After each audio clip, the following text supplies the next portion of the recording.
นี่คือโรงพยาบาลจุฬาลงกรณ์ป้าอ้าวนี่จะถ่ายรูปตัวรถไฟมาพอดีคนเป็นโอ้ได้ไอ้ว้าวอ้าวถ่ายรูปไม่กลัวถ่ายรูปไหมนะถ่ายรูปน้องแล้วถ่ายรูปแล้วไปถ้าบอถ่ายรูปถ่ายวิดีโอจะบอเป็นหลักฐานนะจะบอมีหลักฐานว่าเฮาได้มาจุดนี้นี่เฮาขอทราบซึ่งแล้วก็อยากขอบคุณคนไทยประเทศไทยนี่คือโรงพยาบาลที่ช่วย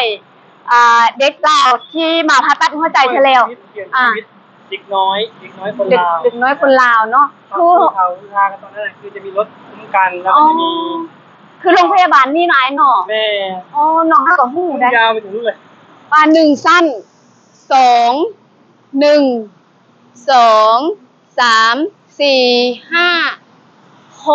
7ยังมีอีกเด้อเดี๋ยวซูมให้เบิ่งก่อนทุกคนจะถ่ายรูปอันนี้พระองค์ท่านราชการที่เท่าไหร่รัชกาลที่6อันนี้ราชการที่6เนาะเป็นบุญตาของครูสาวลาวที่ใดมาเห็นถ่ายรูปเป็นหลักฐานถ่ายคลิปเป็นหลักฐานเนาะทุกคนรัชกาลที่6เนาะรัชกาลที่6ป่ะรัชกาลที่6ถึกเนาะมีเรื่องที่เป็นเรื่องที่ละเอียดอ่อนเราจะไม่พูดถึงนะครับเราจะเห็นท่านก็ยกมือซาบซึ้งนะฮะโดยวัดสมเด็จพระเจ้าอยู่หัวทุกราชการของคนไทยเราจะไม่พูดถึงเรื่องราวของท่านเป็นเรื่องละเอียดอ่อนโดยคือเมื่อกี้น้องถ่ายรูปน้องเป็นคนภาพบุรุษของคนไทยโอ้สาธุเด้อเป็นบุญตาที่ครูสาวลาวได้มาเห็นเนาะสบายดีอีกเทื่อนึงเนาะทุกคนเมื่อกี้บ่ได้สบายดีเราก็พอกับหนุ่มลาวกับสาวลาว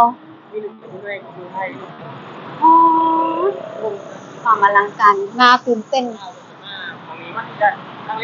ครั้งแรกในชีวิตที่ได้มาเห็นบอนนี่แล้วก็โรงพยาบาลที่เคยให้การช่วยเหลือเด็กลาวเปลี่ยนชีวิตเด็กลาวเนาะเป็นผู้ซึกว่าขอโชคดีที่ได้มาเห็นกับตาเลยผมเห็นกับเด็กลาวไอ้มารักษาตัวนักเรียนที่เป็นเรียนพยาบาลก็มาเรียนโรงเรียนของขายว่าเป็นโรงเรียนอย่างบอกให้คุณบอกเด็กคุณมาเรียนจำคือโรงเรียนอย่างมหาลัยไข่โรงเรียนจุฬารถตอนนั้นเขาเอารถมาฮับทางฝั่งลาวป้าทุกคนหนาวลุกเลยนี่ยังฮะมียังยุ่ใส่คนไทยเขาสิยืนตรงเคารพธงชาติไทยบรรพบุรุษของไทยไปหรือไม่แล้วไปดูที่สวนกันอันนี้คือเพลงชาติไทยเขาคือยืนเขายืนกงเห็นยังก็คือสำนึกเคารพในบรรพบุรุษของไทยก็คือจะเคารพนะฮะเลือดเนื้อของผู้ที่รักษาแผ่นดินไว้สำนึกเป็นบุญคุณถ้ากลัวไปดูในสวนนะไปลบชาติไทยแล้วนี่พวกเคยเห็นบ่ประเทศไทยนี่เป็นประเทศที่มีเอกราชนะพวกมีเอกราชเนี่ยไทยที่ลบไม่ขาดไทยรักสงบแต่ที่ลบไม่ขาดคนไทยเป็นคนที่รักชาติมากมันจะยืนตรงนี่เขาก็ยืนตรงยุดฝรั่งยืนตรงนะพวกขนาดฝรั่งยังยืนตรงเขาก็ยืนตรงเคารพเห็นไหมดีใจที่ได้มายืนเคารพเพลงชาติทุงก็เลยว่าครัวจะได้เข้ามาในพื้นดินที่อันเป็นที่เคารพรักของคนไทยเห็นว่าเขายืนตรงหมดเลยเป็นเวลา 18 นาฬิกาตอนเย็นตอนเช้า8 โมงเช้าเขาจะเห็นไหมเวลาเพลงชาติไทยจบเขาจะเดิน ซาบซึ้งสุดๆเลย มีที่เดียวในโลกที่เดียวในโลก คนหนาวลุกเลยแต่แท้เรื่องจริงก็คนหนาวลุกก็ คนลุกเลย คนหนาวลุกเลย เห็น ได้เห็น สิ่งที่คนไทย ที่เจ้านี่บ่เคยเห็นแม่นบ่ครั้งแรกของมัน อาจจะบ่แม่นครั้งแรกแต่ฮู้แล้วก็ฮู้ซึ่งถึงความหมายของการยืนเคารพธงชาติ เพลงชาติไทย ก็คือ แต่อยากฝากถามคนไทยว่าเป็นหยังเขาจึงยืนอยากให้มาขยายความให้ครูออแน่แต่ครูออก็ฮู้บางส่วน แล้วเฮ็ดให้ครูออทราบซึ้งแล้วก็คนหนาวลุกเลยที่เห็นคนไทยแล้วก็คนต่างชาติมาแล้วก็แบบมายืนเคารพแบบนี้บ่เคยเห็นอยู่ใส่ประเทศใดที่แบบยืนเคารพธงชาติเพลงชาติคืออยู่ประเทศไทยแบบนี้ จริงๆตอบแทนคนไทยก็ได้เนาะ โดย ดูไทยโดนคือมันขึ้นในสายเลือดของคนไทยทั้งทั่วประเทศอยู่ในสายเลือดคนไทย ถึงเวลาปุ๊บเขาจะรู้เลยว่า นี่คือถึงเวลายืนเคารพบรรพบุรุษของคนไทยที่สร้างประเทศมาเพื่อมีความเสรีประเทศไทยมีความเสรีแล้วก็มีบรรพบุรุษของคนไทยที่เคยสร้างมาแบบบ่เคยตกเป็นเมืองขึ้นของใครน่ะ อ๋อ ถ้าเกิดเราได้ดูทีวีเนาะเราจะได้ฟังเพลงชาติไทยแมนไทยนี่รักสงบ แต่สู้ ไม่ขาด อ๋อ เอกราชจะไม่ให้ใครคมขืน เวลาครูออฟังเพลงชาติไทยอะนะรู้สึกว่าคนหนาวลุกแล้วก็ซาบซึ้งในเพลงแมนคือแบบเพลงซาดเข้านะมีเพลงซาดเข้านะมีความหมาย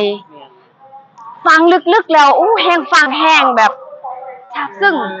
ฟังแห้ง อยากจะถามครูออยครับ โดย เราเป็นคนลาวแล้วก็ชื่นชมประเทศไทยเนาะ โดย ตอนนี้ประเทศไทยถือได้ว่ามี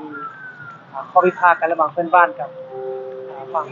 เขมรเนาะ อ๋อ ในฐานะ โดย ที่ครูออชื่นชอบประเทศไทยแล้วก็รักคนไทยครูออมีความคิดยังไงกับคนไทยในตอนเนี้ย ห่วงใยในฐานะที่ครูออเป็นคนลาวคนหนึงที่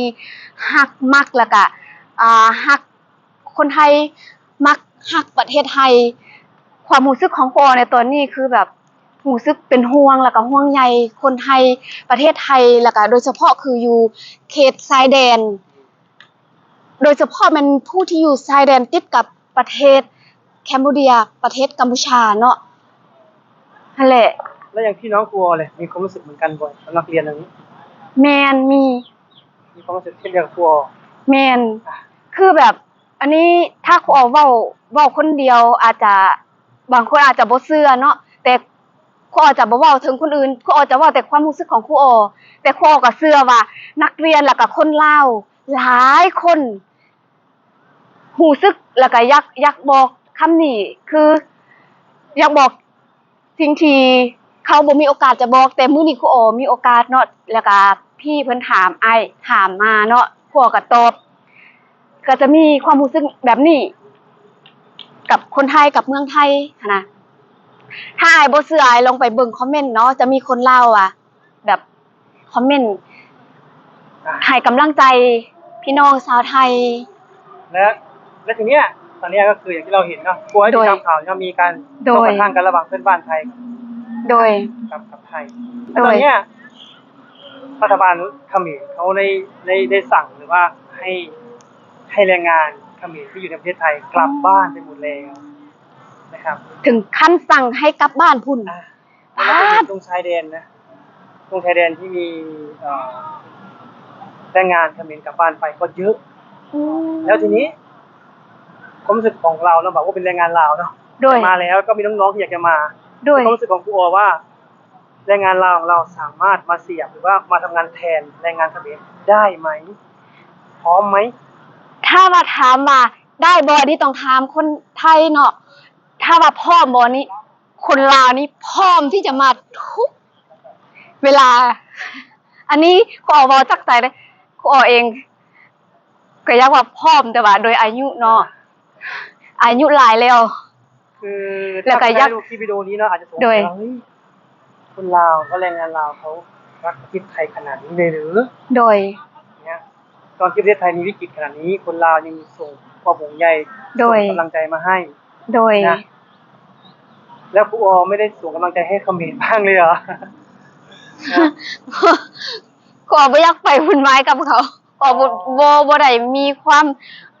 สนิทสนมบ่ได้จิว่าแนวใดอ้าย ภาษากับผมคือกัน แม่นภาษาเฮาก็บ่ได้ฮู้บ่ฮู้ว่าเขาเว้าอิหยังเลย อันนี้ขออนุญาตทุกคนนะตอบได้ก็ตอบ โดย ตอบไม่ได้ก็ไม่ต้องตอบนะ โดย ถ้าเป็นไปได้เนาะ โดย เป็นไปได้ให้เลือก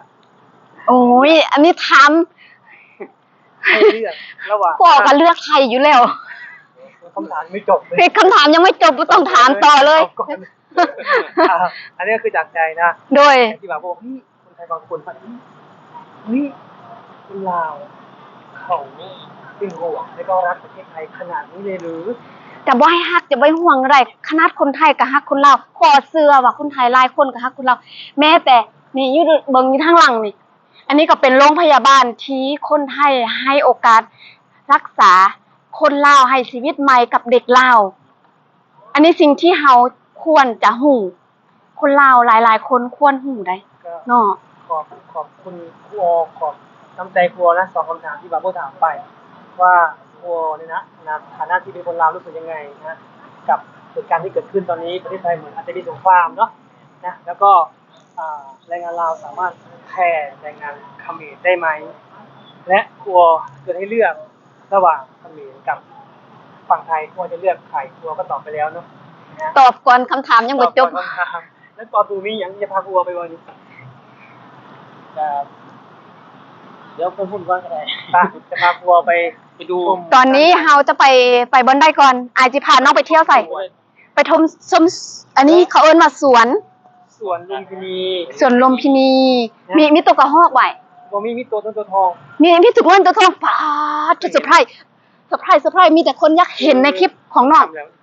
คือวันนี้ครัวก็ได้ตาสว่างและก็กระจ่างใจ แม่น ได้เห็นคนไทยและชาวต่างชาติ แม้จะเดินอยู่หรือว่าวิ่งอยู่ เมื่อได้ยินเพลงชาติไทยต้องหยุด แม่น แล้วก็ให้ความ ยืน เคารพ โดย เมื่อกี้เขาเขามากกว่าท่านเนาะ บ่ท่านเมื่อกี้มาบ่ท่าน มาบ่ทันแต่ว่าเฮาอยู่นอกแต่ว่าเฮาก็เห็นกับตาโดย ไม่ได้พูดเองขึ้นมาเองนะ แม่นอันนี้ความจริงครูออเป็นคนหนึงที่เว้าความจริงคือสิ่งบ่ตายครูออบ่ย่านที่จะเว้าความจริง บอกได้เลยเนาะสำหรับคลิปนี้ครูออจะจบคลิปไว้สำนี้เนาะจุดหมายจุดประสงค์ก็คือครูอออยากให้ลูกศิษย์แล้วก็ให้พี่น้องชาวลาวได้ฮู้ว่านี่ครูออมายืนอยู่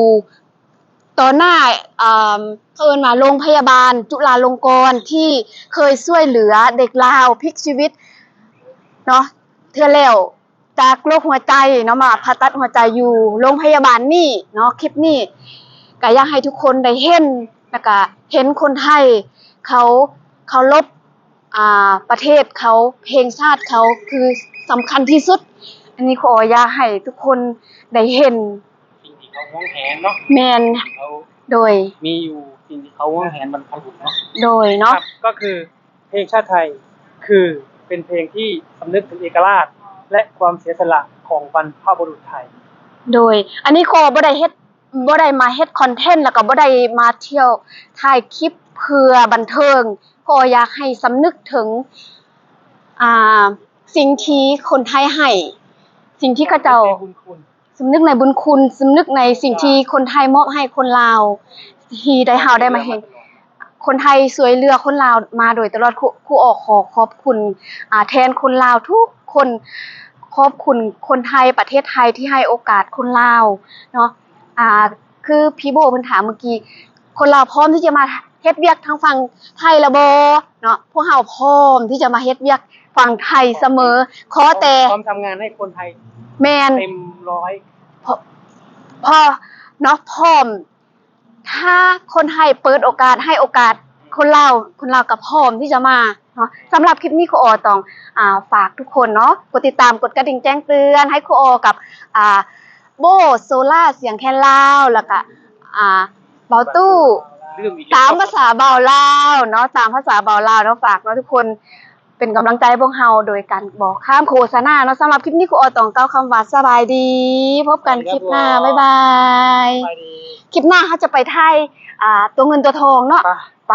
ปน้ำกันเบิ่งว่าเฮาสิได้เห็นบ่ตัวเงินตัวทอง